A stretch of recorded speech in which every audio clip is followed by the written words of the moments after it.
Good evening, everyone.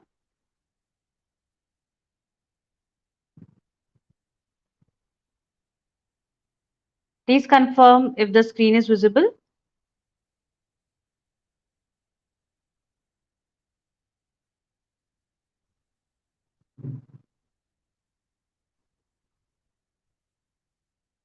In the chat, you all can confirm if the screen is visible and is my voice loud and clear.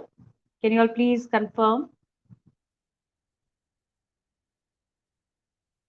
Good evening, Aishwarya. Thank you so much, Aishwarya, for the wishes. And thank you for confirming.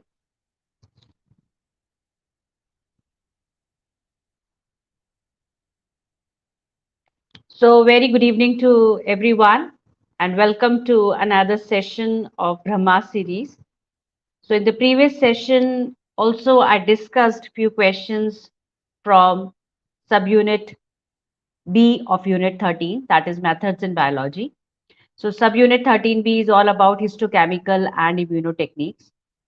I discussed questions on ELISA, radioimmunoassay, ELISA spot, flow cytometry, Western blotting. And this is the part 2 of the session where I will be discussing some more questions on the topics based on, like, I'll be discussing questions based on the techniques given in subunit 13B. So let's get started. I hope everyone has joined the session now. Good evening, Dhanlakshmi. Good evening, Rahul. Glad to see you all here. Yeah, very good evening, Surendra.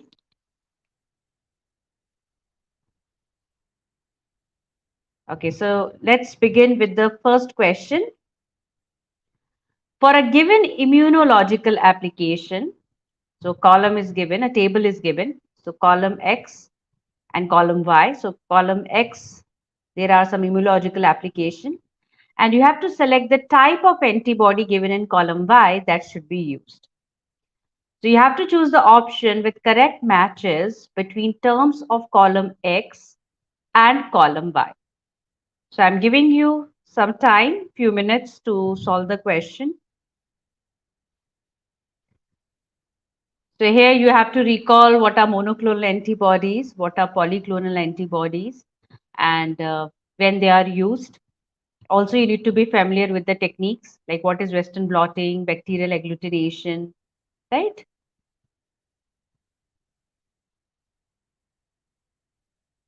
And I want everyone who's attending this session to participate in answering the question.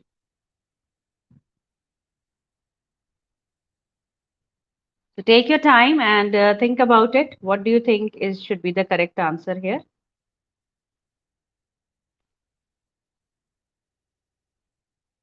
So this question is completely memory based.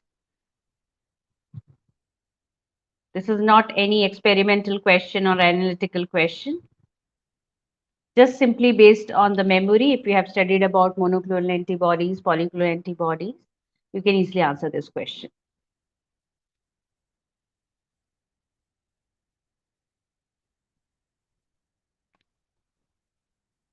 Good evening, Sunshine. I have just started and this is the first question I'm discussing.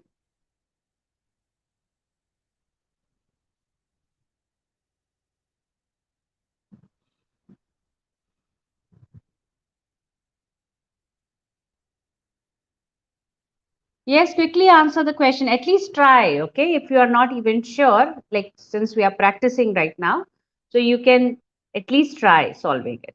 Okay, I don't need the correct answer. I want you all to at least try because this is how you will learn. And more you practice, more you learn, more you get confidence, right?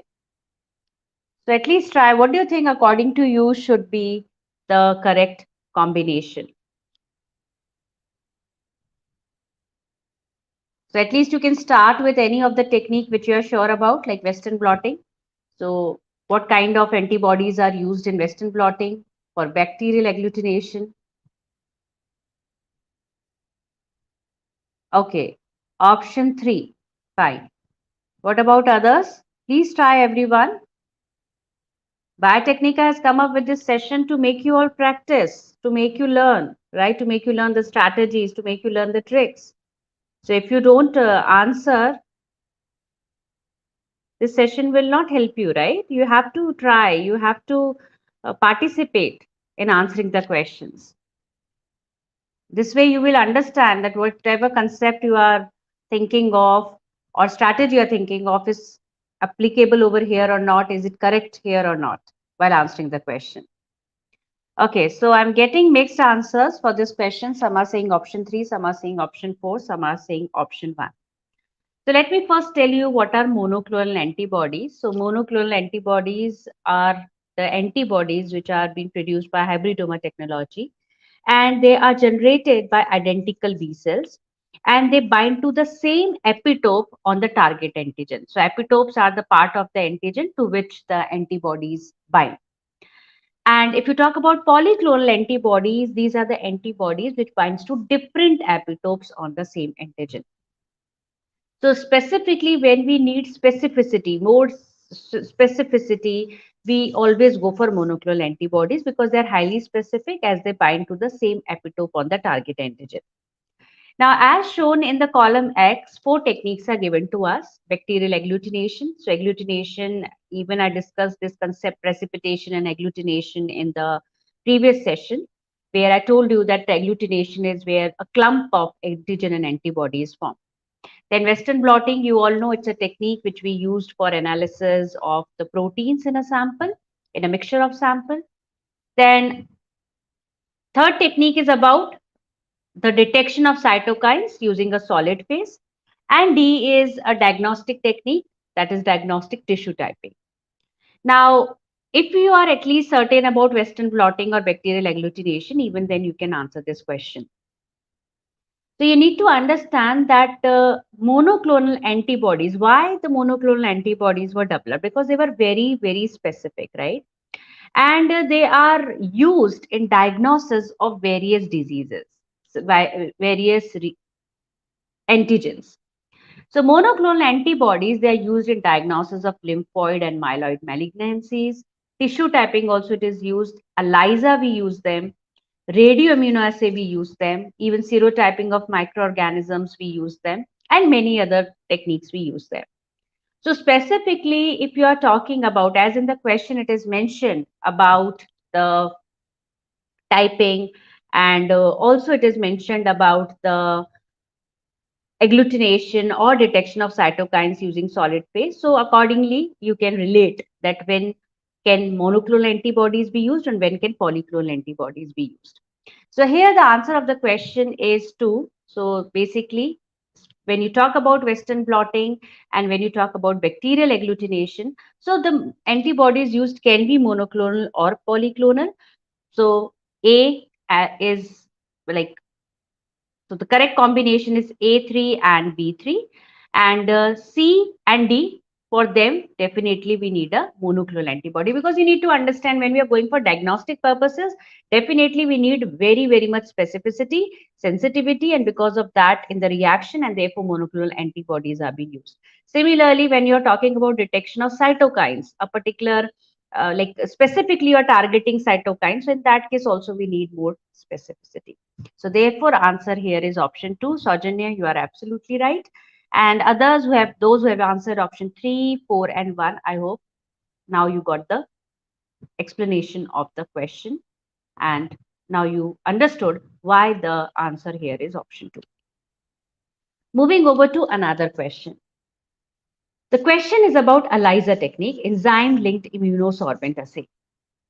Utilizing a secondary antibody that has been biotinylated. Biotinylated means to which biotin has been added. The part of the to the antibody, the biotin has been added. So what is the purpose of utilizing a secondary antibody that has biotinylated in enzyme-linked immunosorbent assay technique? 4 options are given to you, that it increases the sensitivity of assay but compromises the specificity. Second, it increases the sensitivity of the assay without compromising the specificity. Third, it does not alter either sensitivity or specificity. And fourth, it decreases both sensitivity and specificity. So you can see this question is about the sensitivity and specificity of the technique. How you can increase the sensitivity, or what addition or removal can result into decrease in sensitivity or specificity of the technique. You need to understand sensitivity and specificity are the two important factors that determines the effectiveness of a technique. So we say ELISA is a very popular technique and very useful technique because it is highly sensitive and specific. So what if to the secondary antibody we add a biotin? What happens to its sensitivity and specificity?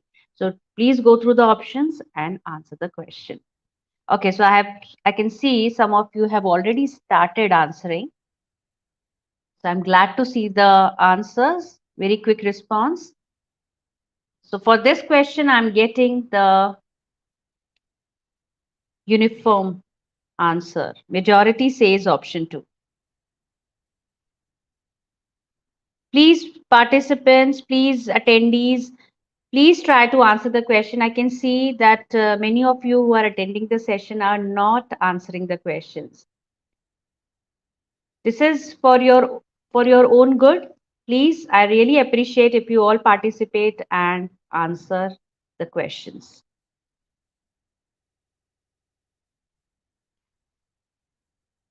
Okay, option 2, it increases the sensitivity.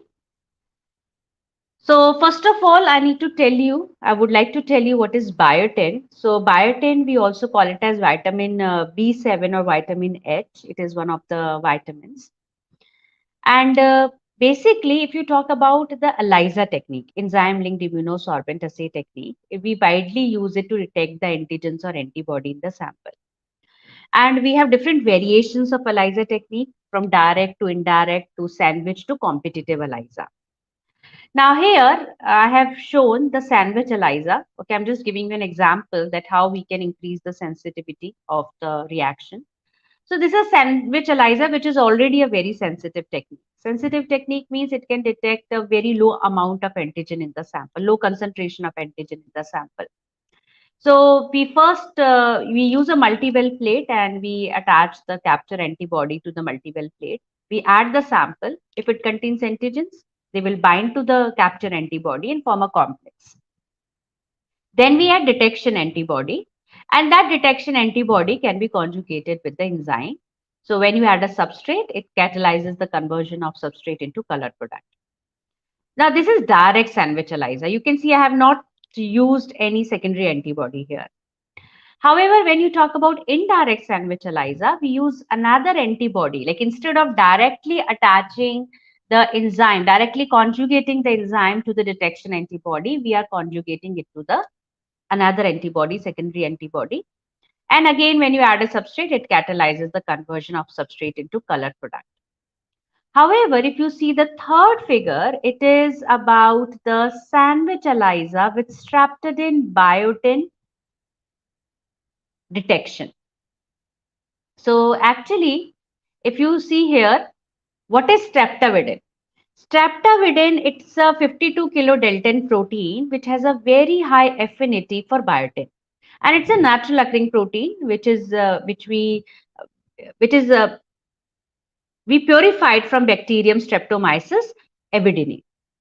So this streptavidin and biotin, they are having a very, like, the streptavidin has an affinity for biotin. That means whenever biotin and streptavidin are present together, they'll form a complex, right? So here you can see we are attaching a biotin, okay, to the antibody we are using, detection antibody. And then we can use another, like we can add streptavidin conjugate horseradish peroxidase. So basically this streptodin and biotin will form a complex, and this horseradish peroxidase is the enzyme. So when you add a substrate, it catalyzes the conversion of substrate into color product. So this particular streptavidin and biotin usage is being used for detection of diverse type of target. So ELISA frequently uses streptavidin conjugated horseradish peroxidase and biotin-ylated antibodies, and multiple biotin molecules we can conjugate to secondary antibody. So this will also help in amplification step. and helps you detect the proteins which are even expressing or antigens expressing at the low levels. So when biotin is mixed with streptavidin HRP anchor, which I showed you in the previous slide, higher detection level, that is fourfold, is compared, like higher detection level by fourfold compared with detection without pre-biotin. So you can see that how much it can increases the sensitivity of the assay without compromising its specificity. And therefore, the answer here is option 2. So you all have answered it correctly. I'm glad to see your answers. So yes, it is answer 2. Moving over to another question now. Now this question, please go through it. It's again about a technique. The question is that in order to detect minor variations in antigen concentration, following procedures were suggested. Which one will likely be the best option? And 4 options are given to you, A to D. Please go through it and tell me what do you think is the correct answer here. So some sequence of steps are given, right, of a technique. The steps are given, and so you have to identify while going through the options, you have to identify the technique, and then you have to find out that out of the techniques which you have identified, which one can help you detect minor variations in antigen concentrations.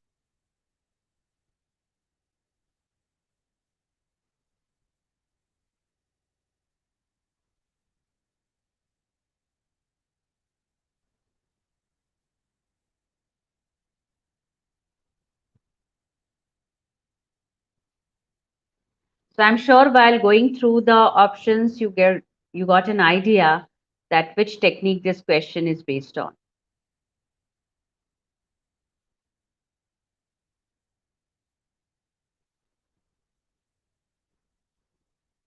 Take your time and answer the question.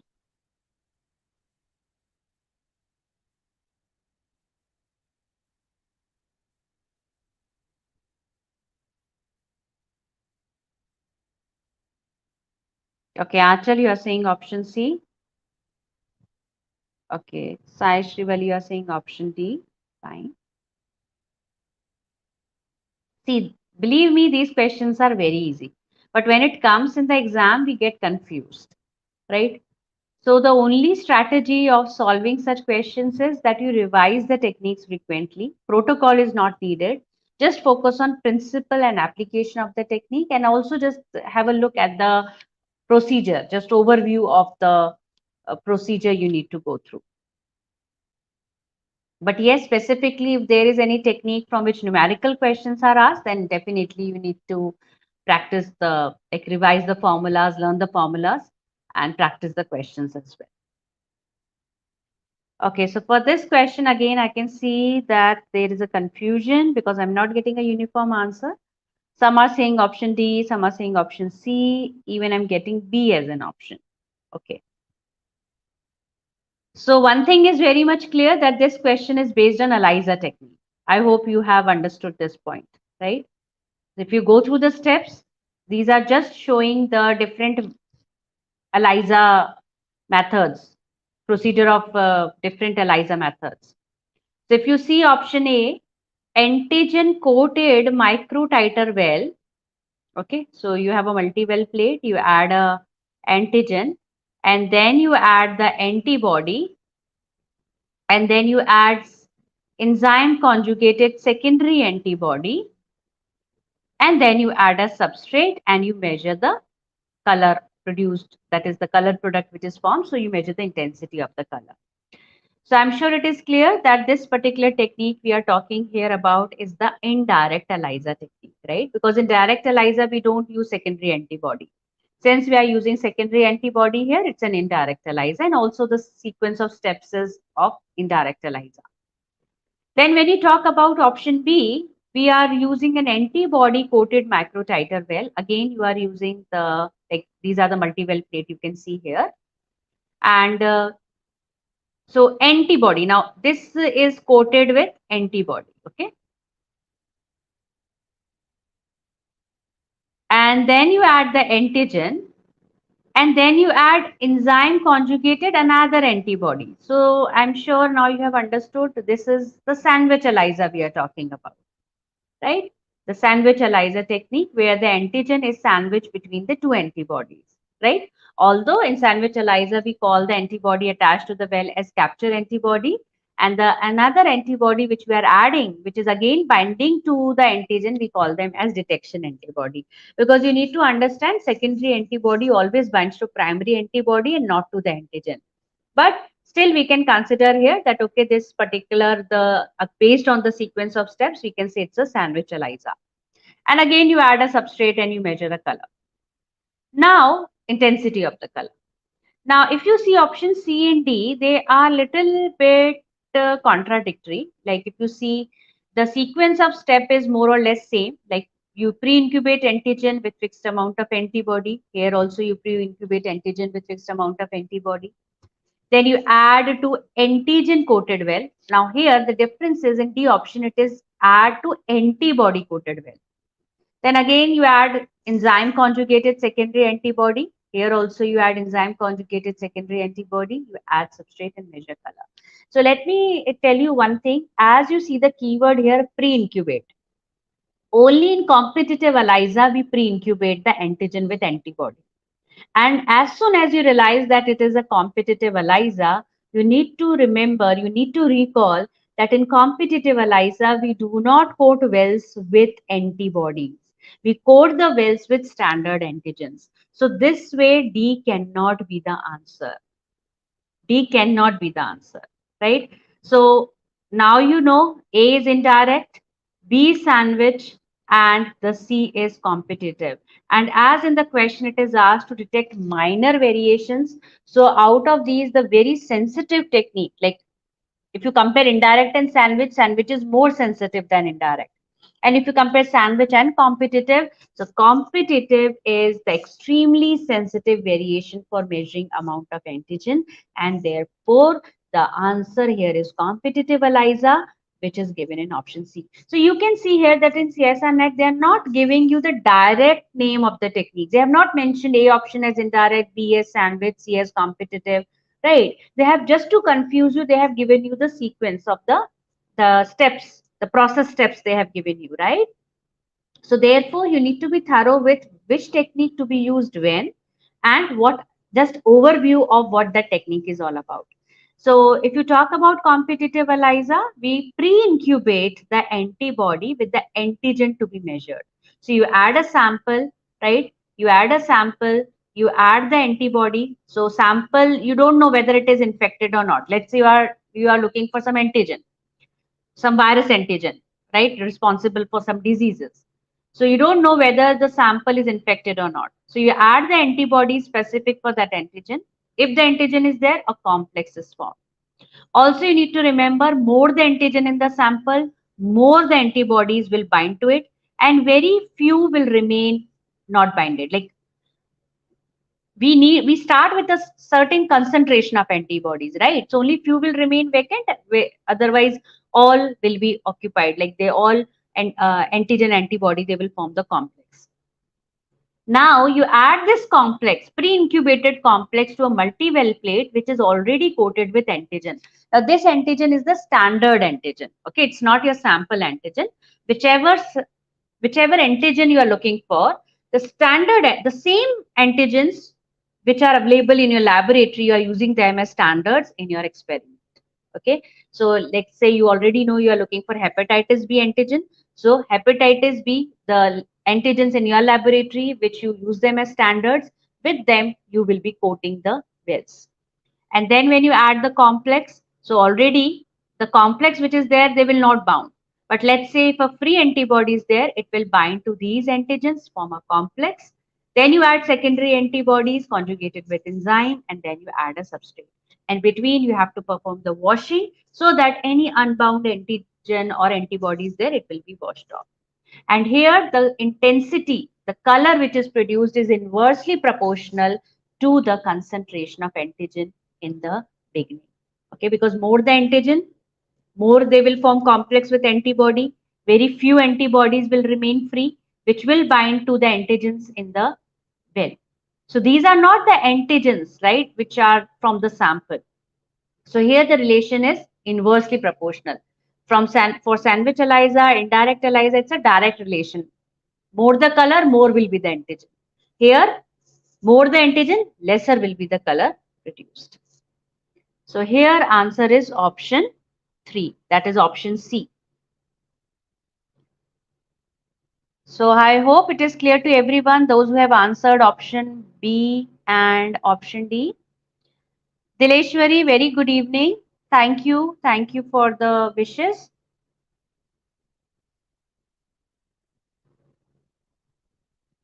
So I hope so far you are enjoying the discussion of the questions.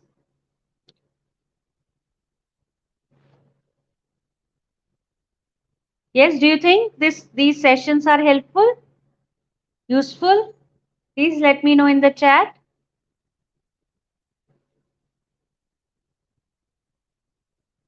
Okay, thank you for confirming. Sunshine. Thank you, Aishwarya.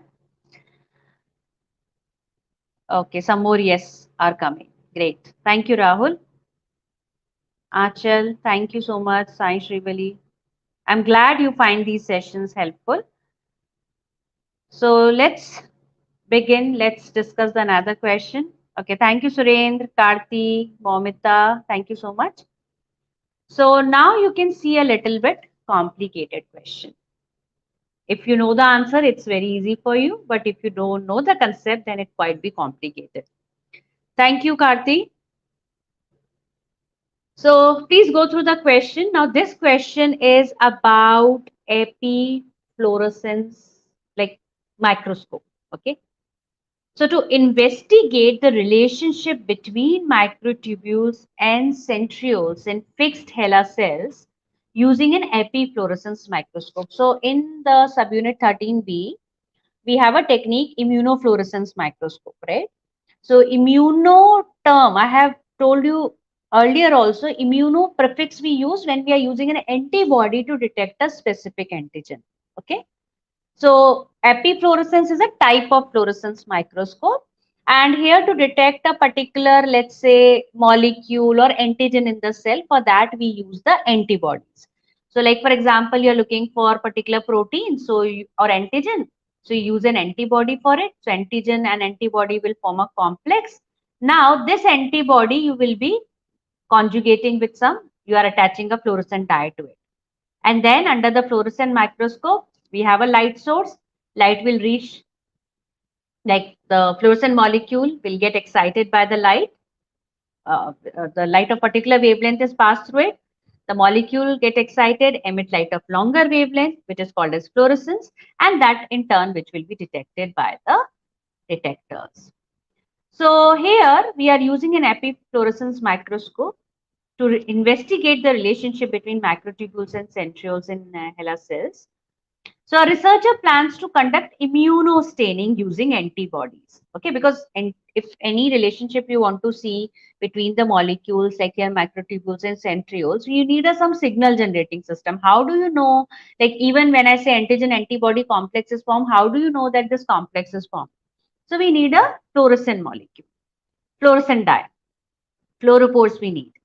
So immunostaining using antibodies against tubulin and centrin, which is a centriolar protein. Now, after incubation with primary antibodies and washing, she or he plans to use secondary antibodies, which binds to primary antibody.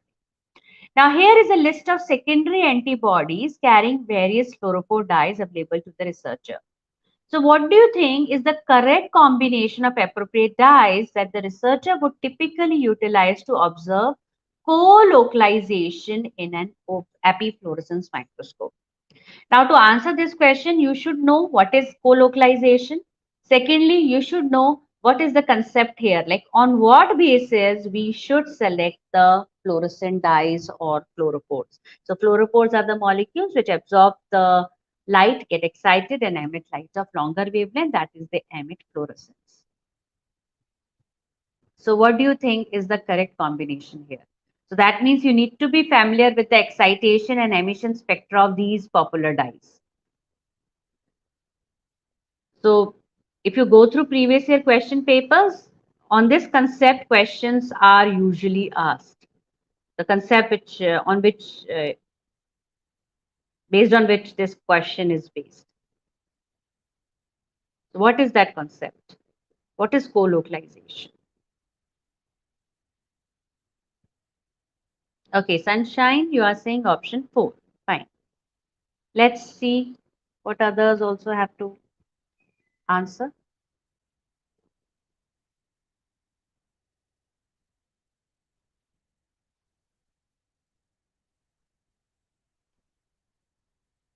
So these are the questions which you get in part C. Okay. So don't try to attempt such questions if you're not sure about it in the exam.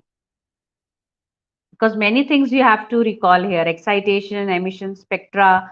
You have to understand the question thoroughly because it's an experimental based question.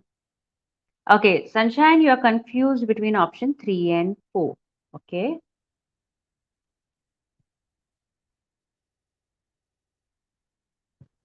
See, first of all, always remember whenever any technique is, wherever in any technique, if fluorescent dyes are needed, fluoropores are needed, it's must for us to know the excitation and emission spectra of the fluoropores. And definitely, whichever two fluoropores you are using, you have to make sure that their flow emission should not overlap, right? This is the concept that you have to recall here. Because if they overlap, that will not give you a good result. So we are looking for some proteins and you are using a primary antibody, right? And then you are using secondary antibody which binds to the primary antibody. So this is primary antibody, this is secondary antibody, and these are the secondary antibodies carrying various fluoropores. So fluorescent dyes, it is conjugated with fluorescent dyes. What do you think should be a correct combination to study, to investigate the relationship between microtubules and centrioles? It's okay, Achal. It's absolutely fine. If you, I really appreciate you if for trying at least. So, like you tried, that's why you know that the answer you gave is wrong, right? So don't worry, I will be telling you the correct answer here and also why the question, why the answer is option 1 or 2 or 3 or 4.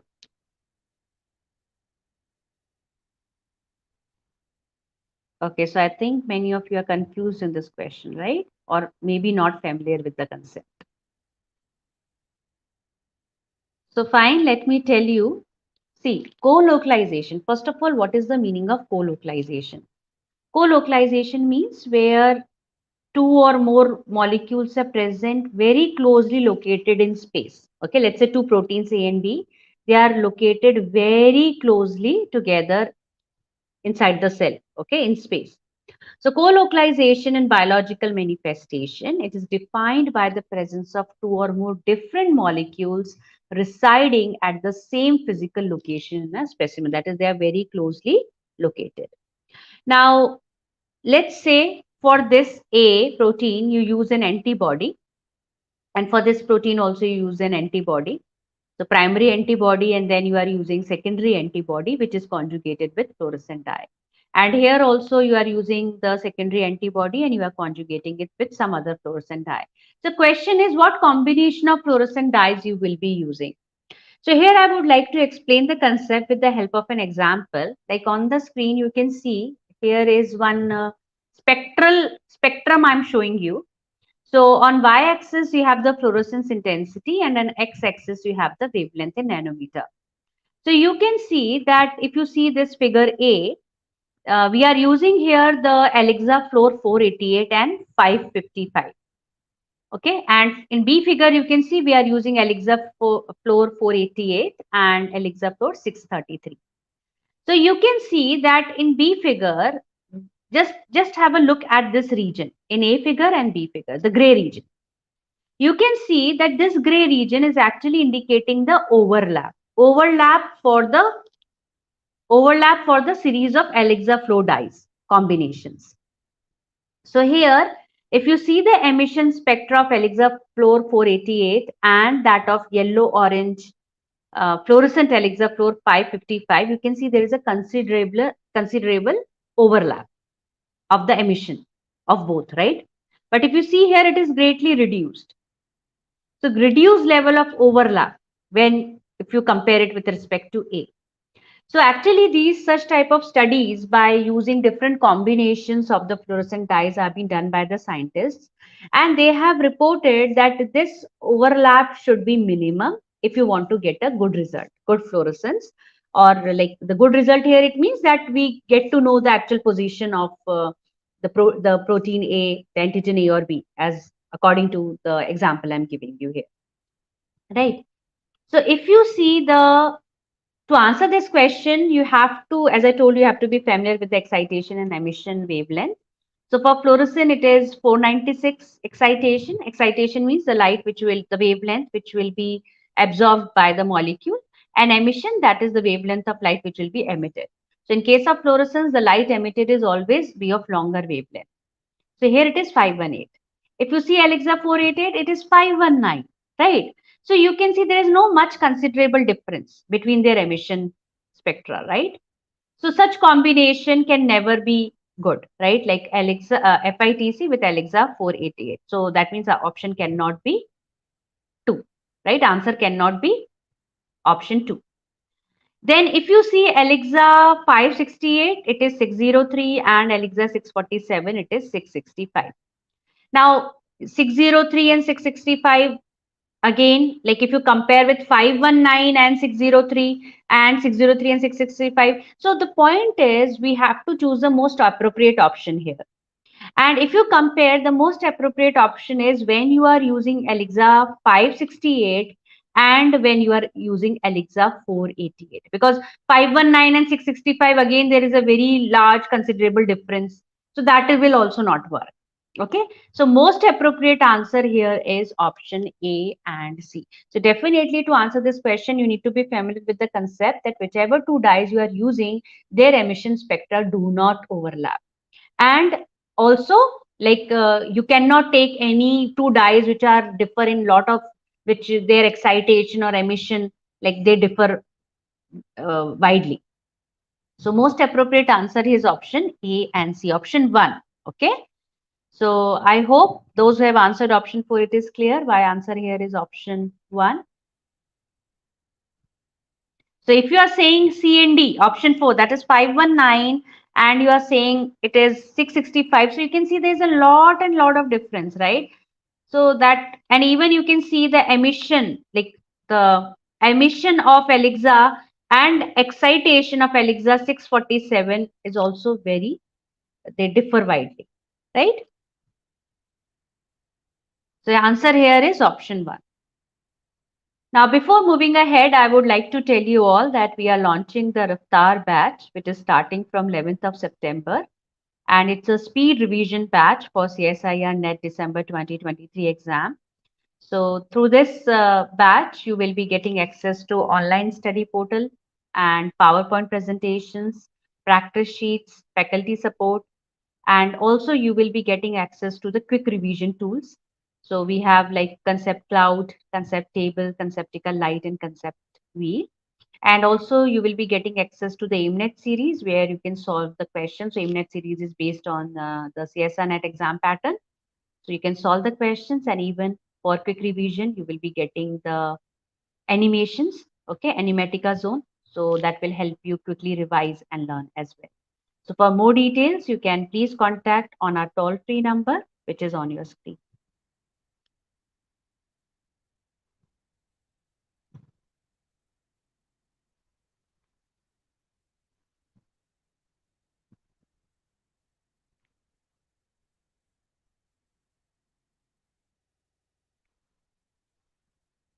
Okay, so moving over to another question. During apoptosis, phosphatidyl serine, usually present in the inner leaflet of plasma membrane, flips to the outer membrane. Now see, it's an experimental based question, and from the diagram which is given, it is, I'm sure you understood that it's based on flow cytometry technique, right? So during apoptosis, phosphatidylserine, usually present in the inner leaflet of plasma membrane, flips to the outer membrane. And annexin 5 is a protein that binds to this phosphatidylserine. Now, using this as a tool, we identify the apoptotic cells from necrotic and normal cell populations by fluorescence activated cell sorting using FITC tag annexin 5. So these are the informations given to you. You have to pay attention to these details. You can note it down somewhere while solving the question. For solving the question, you can note it down. And propydium iodide is also used to stain the nucleus, which identify necrotic and late apoptotic cells. In which area of the plot, that is quadrant 1, 2, 3, or 4, you should get early apoptotic cells by FACS analysis.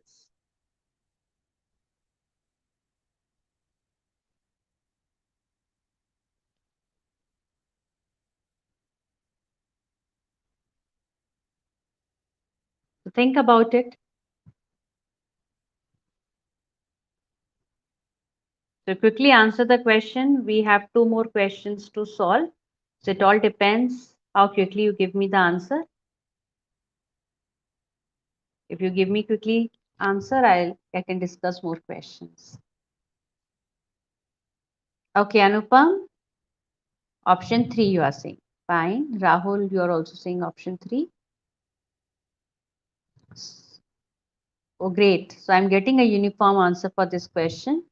So I think you all are thorough with the flow cytometry concept now, the data analysis part.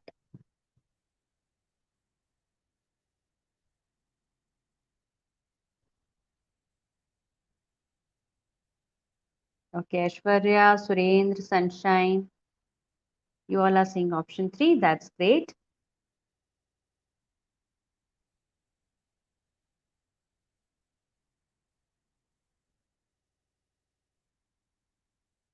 So see, this is some which is already been given to you in the question. This is a normal cell, okay? So it is already mentioned that in the normal cell, the phosphatidylserine is in the inner membrane. But as the cell undergo apoptosis, the phosphatidylserine, it flipped to the outer membrane, right?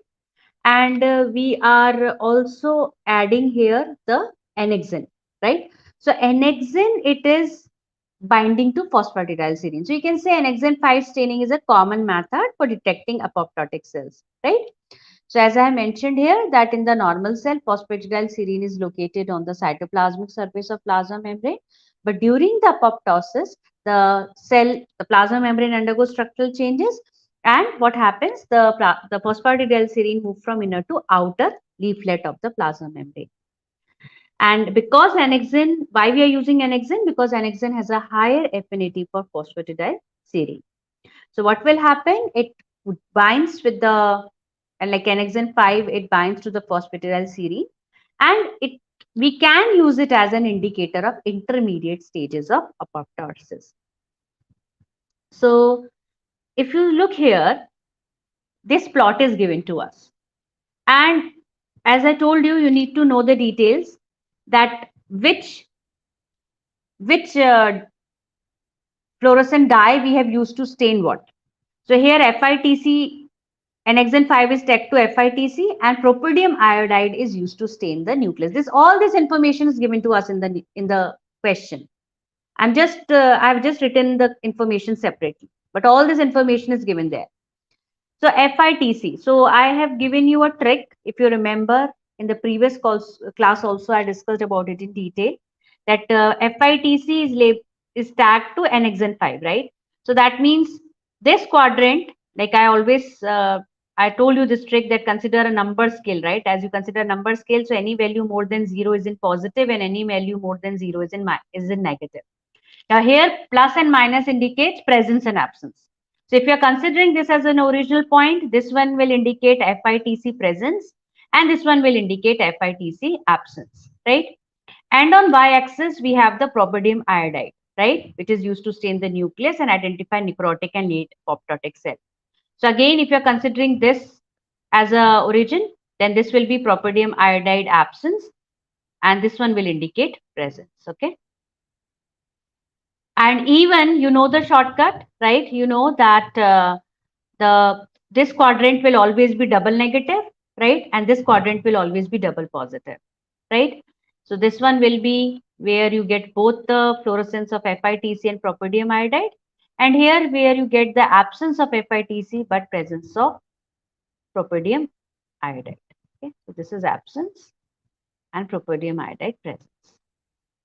So it is clearly mentioned in the question that early apoptotic cells we have to identify, right? So apoptotic cells will always be propydium iodide negative and annexin 5 positive, right? So quadrant 3, which indicates the early apoptotic cells, then, right? So, and this one will indicate the late apoptotic and then finally necrotic cells. So therefore, because in the question it is asked that we have to find out the early apoptotic cell, so answer here is quadrant 3. That is option 3. So all of you have answered it correctly. Very good. I'm glad to see the response. Then moving over to another question. So in an attempt to detect protein expression profiles in a cell, the Western blot technique is employed. The expression of two new protein is to be followed by probing with respective high affinity antibodies. Unfortunately, the two proteins were found to co-migrate in the SDS page profile. Now, when does two proteins co-migrate? You need to recall that concept.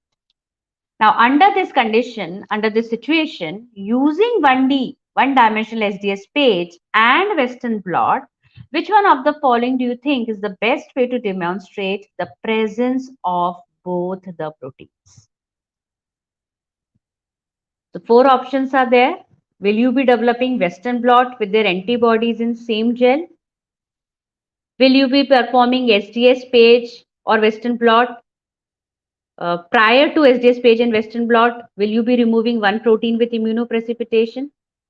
Third is silencing the gene expression of one protein at a time by this siRNA and performing Western blotting, or you will be performing stripping or reprobing the gel after transferring to nitrocellulose membrane while doing Western blotting. See, you all need to understand that we have different variations in the techniques, different modifications in the technique. Like, first of all, southern blotting was developed for analysis of DNA to find to identify the DNA, right, in a particular sample. Then comes northern blot, then western blot, right? And even if you say take a simple example of ELISA technique, we have different variations, right? So because every technique has some limitations, even advantages. So if limitations are there, then to overcome that, scientists keep on modifying and doing the improvements. So here, what do you think? Only Western blot, if you develop with the antibodies in same gel, will you get can you demonstrate the two proteins? Or you need to do some silencing, or you need to perform immunoprecipitation prior to SDS page or Western blotting, or stripping or reprobing of the gel is needed. So I can see very quick answer, option 4. Achal, Rahul, Sajane, Sunshine, you all are saying option 4. Okay. So we have to go through every option one by one, and we have to analyze why, if you are saying option 4, then why can't be option 1, 2, or 3, right? So I hope everyone has answered. Please take your time. I'll give you one more minute. You can take one more minute and solve the question, and then I'll discuss.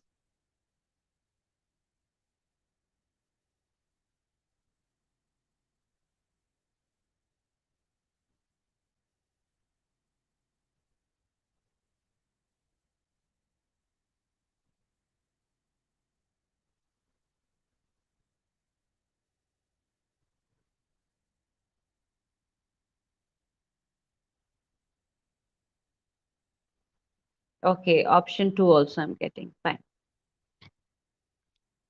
So see, it is clearly mentioned in the question that two proteins found to co-migrate in the SDS page profile. SDS is sodium dodecyl sulfate and PAGE is for polyacrylamide gel electrophoresis.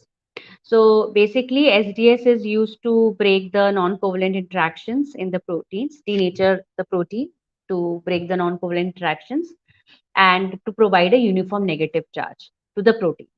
So that means separation in the SDS page is just based on molecular weight. Now, when I say two proteins, they co-migrate, that means they migrate together. Co-migrate means they migrate together. So they migrate together means they must be having similar sizes of molecular weight. And if they are having the similar molecular weight and you are not performing the second dimensional separation, only 1D you are performing, it is mentioned using only 1D, one dimensional SDS and by Western blot. So SDS page is a part of Western blot, right? One of the working principle of Western blot.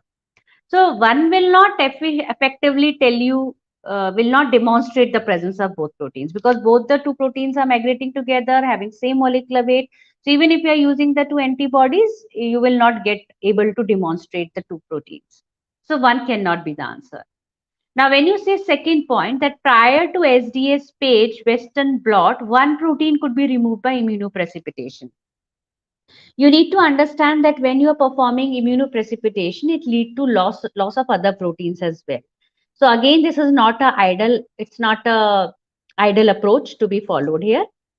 And if you say silencing the gene expression of one protein at a time and then performing Western blotting, so first you silence the protein, then you check for silencing, then you again perform the silencing of another protein. So it's very time consuming and a lot of resources will be needed here. So so basically, again, it won't be a more appropriate approach. So all this question is very direct. If you have studied about the stripping and reprobing of the gel, you can directly answer this question. But I have explained you why the answer cannot be option 1, 2, and 3. So definitely answer here is option 4. So what is stripping? Stripping is a term which we use to describe the removal of primary and secondary antibodies from Western membrane, Western blot membrane, and it is useful when you want to investigate more than one protein on the same plot. Okay, like one is your protein of interest and another protein. And here, like basically, why this technique is widely used, because it's a very like time, it saves time, samples, and material. So here, what you need to do is you simply add the, like once you perform the Western blotting, right, of for the one protein, you add the stripping buffer, then you incubate, then you again wash the membrane, and then you perform the reblocking of the membrane and reprobing. So this is in short a sequence of steps that we used while stripping and reprobing. And answer here is option 4. Sunshine, you are saying reprobing is time consuming, but see, as I told you that when you are talking about multiple proteins, multiple antigens, right? So instead of performing Western blotting for separate protein, instead of performing Western blotting for separate protein again and for one by one, why not to use the same gel and performing the stripping and reprobing? It will save time, and also it will be saving your materials and samples. Okay, so this way it is very much it is advantageous to use this technique. I hope this answers your question. Now let's quickly solve the last question of today's session. For ELISA spot, now this question is about ELISA spot, measurements of interferon gamma secretion by mouse NKT cells. The following steps were performed in an ELISA plate. You add a purified splenocytes. You stimulate the splenocytes by peptide pulsed antigen presenting cells. Then you add biotin conjugated interferon gamma antibody. You add capture antibody specific to interferon gamma antibody, and then addition of evident conjugated color changing substrate. So which one of the following options lists the correct sequence of steps performed? So such questions are very scoring when you have to just find the correct sequence. So yes, definitely I told you, for when you're preparing subunit 13B, that is histochemical and immunotechnique, you have to make sure that you not only focus on principle and application, but also you go through the overview of the steps, the procedure steps.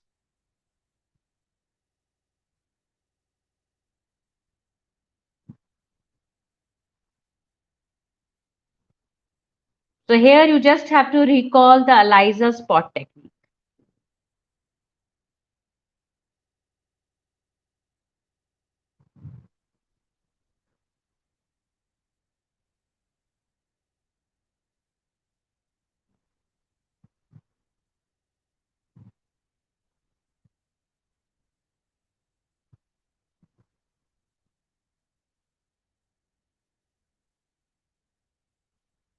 So basically what you start with, if you know about it, you can easily answer.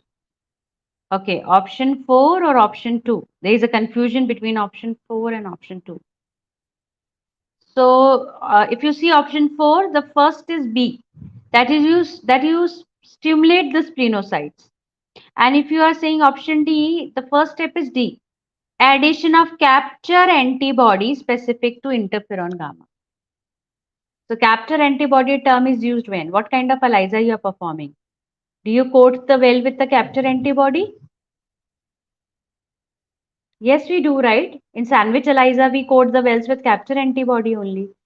So what do you think? Will you stimulate the cells first or will you add the capture antibody, which are specific for your antigens, interferon gamma? The cell secreting these interferon gamma.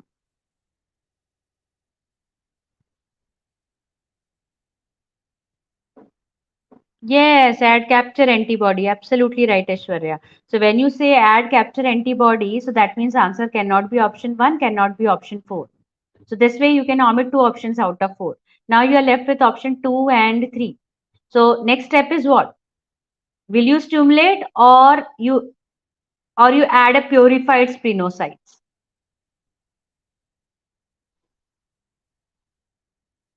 So now that you have to think about it here. Surendra, right. You are adding capture antibody first. Anupam, right. Absolutely right. So that means those who are saying option 4, it is not correct. Now you have to tell me, is it option 2 or is it option 3?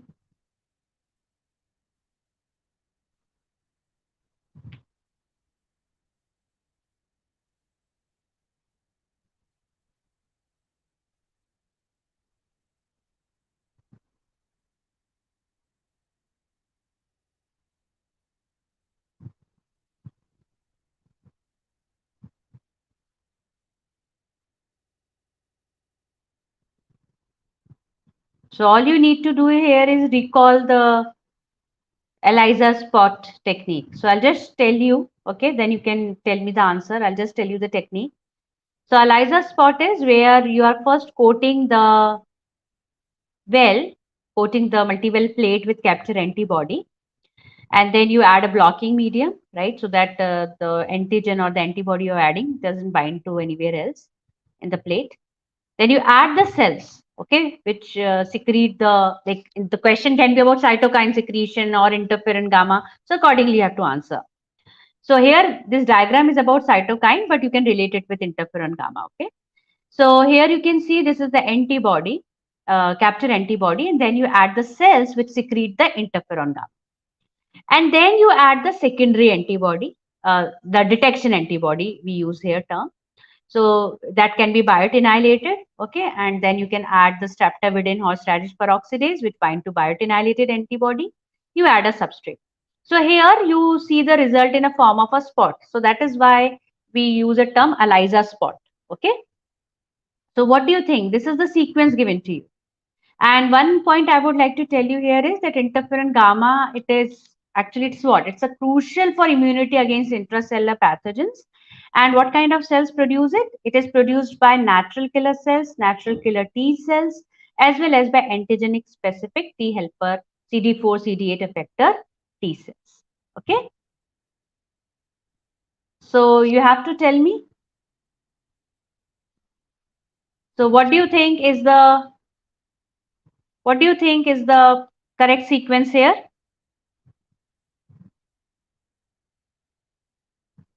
Now I think you all can answer it.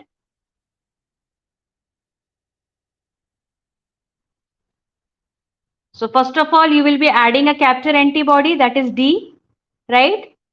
Then you will be adding the cells, right? You will be adding the cells. Then you will be stimulating them so that they can secrete the, right? They can secrete whatever antigen we are looking for. And then you add biotin conjugated. So we are looking for interferon gamma, so anti-interferon gamma antibody. And finally, addition of avidin conjugated color changing substrate. So therefore, the correct order is D, A, B, C, and E. So this is all for now.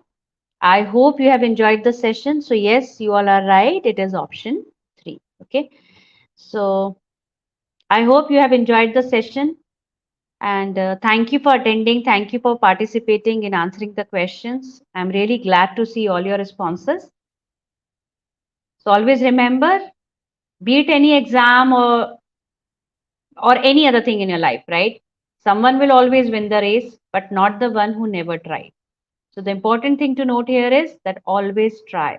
Okay, try, and as I always say, more you try, more you learn, more you get the confidence in solving the questions, because at the end in the exam, it's a question that you all have to solve. So thank you very much, everyone, and thank you, Sunshine, for your wishes, and everyone. So see you in the another session. Take care, everyone.